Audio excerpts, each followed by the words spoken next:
नमस्कार मित्रांनो, स्वागत आहे तुमचं आपल्या पॅशनेट जर्नी या यूट्यूब चॅनलवर। मित्रांनो, सध्या शिक्षक भरतीच्या जाहिरात येण्यासाठी सुरुवात झालेली आहे आणि जेवढ्या जाहिराती मित्रांनो आपल्या समोर आलेल्या आहे यामधून थोडंसं इंग्रजी माध्यमाकडे झुकतं माप दिलं आहे असं दिसत आहे। अजून तरी सगळ्या जाहिराती आलेल्या नाहीये, त्यामुळे आपण त्याबद्दल लगेच अंदाज लावू शकत नाही, परंतु सध्या प्रायमरी असं दिसत आहे। परंतु काही जणांचं म्हणणं आहे की आम्ही काही जाहिराती म्हणजे आम्हाला तिथे आयुक्त कार्यालयात वगैरे संपर्क केला असता आम्हाला लक्षात आलेलं आहे की जास्तीत जास्त जागा या इंग्रजी माध्यमाला जाऊ शकतात आणि याचमुळे सध्या डीएड बीएड स्टुडंट असोसिएशन तर्फे पुणे आयुक्त कार्यालय इथे आज दिनांक 8 जानेवारी पासून आंदोलन सुरू धरणे आंदोलन आहे। तर ज्यांना शक्य होईल मित्रांनो त्यांनी सहभागी व्हा, कारण फक्त हे काही विरोधात आंदोलन नाहीये, फक्त कुणावर अन्याय होऊ नये यासाठी। म्हणजे जर मराठी माध्यमाला जागा कमी येत असतील तर त्या कुठेतरी ऍडजस्ट केल्या जाव्या किंवा काही गोष्टी घडाव्यात। कारण मित्रांनो, भरती प्रक्रियेवर स्टे आणणं किंवा कोर्टात जाणं यापेक्षा हा जो मार्ग आहे मधला मार्ग मला योग्य वाटतो। कारण जर कुणी कोर्टात गेलं, आता माहित नाही की कुणी गेलं असेल, कारण बरेच जण कोर्टात जाण्याची देखील भाषा करत आहे, तर तसं जर झालं ना मित्रांनो तर 100% भरती तर अटकणारच आहे। एकदा कोर्टातून स्टे आला ना तर कुणालाच मग ती भरती प्रक्रिया पुढे हे करता येणार नाही।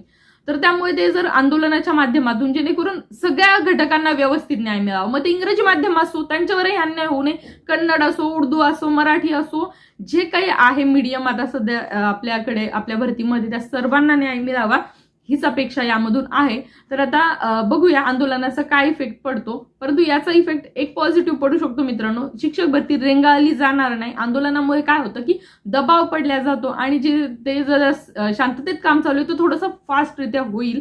त्याचबरोबर ज्या अन्य जाहिरातींमध्ये देखील ज्या प्रकारे सांगलीच्या जाहिरातीमध्ये कमी जागा आल्या, तर एका ठिकाणी आल्या म्हणून एकावरून म्हणजे म्हणतात ना शीतावरून भाताची परीक्षाच होते, तर त्यामुळे लक्षात येतं की कदाचित असं जर झालं तर मराठी माध्यमाच्या विद्यार्थ्यांवर खूप अन्याय होईल। कारण मित्रांनो, केव्हीएस एनव्हीएस तुम्हाला माहिती आहे, नवोदय विद्यालयाचे जेव्हा एक्झाम्स होतात, केव्हीच्या एक्झाम्स होतात, तिथे तुम्ही आपला मराठी माध्यमाचा डीएड बीएड करणारा विद्यार्थी देखील अप्लाय करू शकतो आणि म्हणजे सीटेट वगैरे त्यांचं क्लिअर पाहिजे ते अप्लाय करू शकतात। तर तिथं माध्यम पाहिलं जात नाही।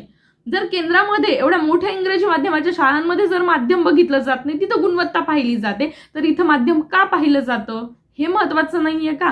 तुम्ही गुणवत्तेनुसार भरती करावी ना, कारण काही पण ऐकायला मिळतंय ना तर तिथं कुठंतरी चुकीचं वाटतं। गुणवत्तेनुसार जर इंग्रजी माध्यमाचा 150 वाला विद्यार्थी गुणवत्तेचा असेल तर त्यालाच घेतलं गेलं पाहिजे। माध्यमाचा विचार जर एनव्हीएस केव्हीएस तिकडे केला जात नाहीये तर इथे का केला जातो? खूप महत्वाचा मुद्दा आहे मित्रांनो, कारण की आता म्हणजे खूप आमच्या परिचयातले काही विद्यार्थी दिल्लीपर्यंत इंटरव्ह्यूला जाऊन आलेले आहेत मराठी माध्यमाचे। मग त्यांच्यात क्वालिटी नाहीये का? मग त्यांना नाही घ्यायचं आणि मग इंग्रजीला घ्यायचं, असं मला तर म्हणजे हे योग्य वाटत नाही। तर याचमुळे सध्या आंदोलन आहे, म्हणजे हे कुणाच्या विरोधात नाहीये नक्कीच, कारण की विद्यार्थ्यांनी इंग्रजी माध्यमाचे विद्यार्थी कापले हे नाहीये, परंतु कसं असतं गुणवत्तेनुसार जर भरती झाली तर ती सगळ्यांनीच घ्या ना, मग सगळ्यांचाच नंबर लागेल ना, सगळ्यांनाच फायदा होईल। म्हणजे भरती प्रक्रिया कितीची हो, आपण या गोष्टीमध्ये सर्वांनाच मान्य आहे की जे सेमी इंग्लिशच्या शाळा आहे त्यासाठी त्यांना इंग्रजी माध्यमाचे विद्यार्थी लागतात, तर त्या गोष्टी मान्य जरी केल्या तर त्या प्रमाणात जागा दिल्या गेल्या पाहिजे। खूप जास्त झुकतं माप जर दिलं गेलं तर मराठी माध्यमाच्या हुशार विद्यार्थ्यांवर खरंच अन्याय होईल। आता जर मित्रांनो इंग्रजी माध्यमाच्या ज्या प्रायव्हेट शाळा बघितल्या तर मित्रांनो तिथे जास्तीत जास्त 90% विद्यार्थी जे आहे ना मराठी माध्यमातून डीएड बीएड केलेले विद्यार्थी आहेत। पण चला ती गोष्ट वेगळी। तर हे इंग्रजी मराठी माध्यमामुळे काय होतं की विद्यार्थी मग हे करतात की बाबा हे त्यांचं मराठी माध्यमाकडे झुकतं माप, तर तसं काही नाहीये।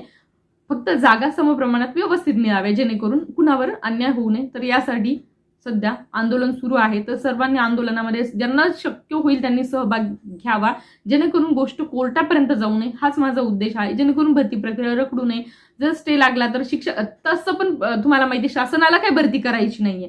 शासनाने काय केलं माहितीये का, आपले विद्यार्थी म्हणजे आपलेच बंधू आहेत, ते इंग्रजी माध्यम असो उर्दू माध्यम असो की ते आपलेच आहेत, परंतु गोष्टी अशा केल्या की ज्यामुळे काय होईल की विद्यार्थ्यांमध्ये वाद लागेल, जेणेकरून काय होईल मग हे कोर्टात जाणार, मग भरती प्रक्रियेवर स्टे लागणार.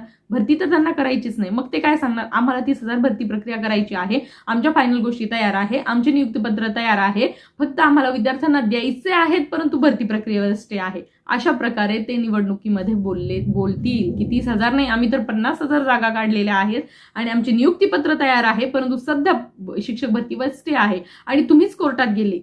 अशा प्रकारचे स्टेटमेंट मित्रांनो बघायला मिळतील की तुम्ही कोर्टात गेले, पण कोर्टात जाण्यासाठी ह्या गोष्टीसाठी स्वतः सरकार, म्हणजे ह्या ज्या गोष्टी आहेत त्या विद्यार्थ्यांनी नाही केलेल्या, या सरकारनेच केलेल्या किंवा प्रशासनाने केलेल्या आहेत. तर त्यामुळे हे जे आंदोलन आहे ते प्रशासनाविरोधात आहे, इतरांविरोधात नाहीये. तर त्यामुळे ज्यांना शक्य होईल त्यांनी नक्कीच, मला असं वाटतं की सहभाग घ्यावा, जेणेकरून शिक्षक भरती लवकरात लवकर होईल, शिक्षक भरती कोर्टात जाऊ नये, शिक्षक भरतीवर स्टे येऊ नये, हा यामागचा उद्देश आहे. बाकी तर तुम्हाला गोष्टी माहीत आहे. त्याच्या व्हिडिओच्या माध्यमातून मला तुम्हाला हीच गोष्ट सांगायची होती. आय होप तुम्हाला गोष्टी क्लिअर झाल्या असतील आणि अशाच प्रकारच्या अपडेटसाठी किंवा शिक्षक भरती लवकरात लवकर व्हावी आणि सर्वांना न्याय मिळावा, तर यासाठी आपण अपडेट घेऊन येतच असतो. त्यासाठी तुम्ही अजूनही चॅनल सबस्क्राईब केलं नसेल तर पटकन सबस्क्राईब करून घ्या आणि त्याच्या बाजूचा बेल आयकॉन देखील नक्की प्रेस करा, म्हणजे तुम्हाला माझ्या येणाऱ्या सर्व व्हिडिओचे नोटिफिकेशन वेळेत मिळत जातील. चला तर मग मित्रांनो, पुन्हा भेटूया अशाच नवीन अपडेट सोबत. तोपर्यंत चॅनल सोबत राहा. धन्यवाद.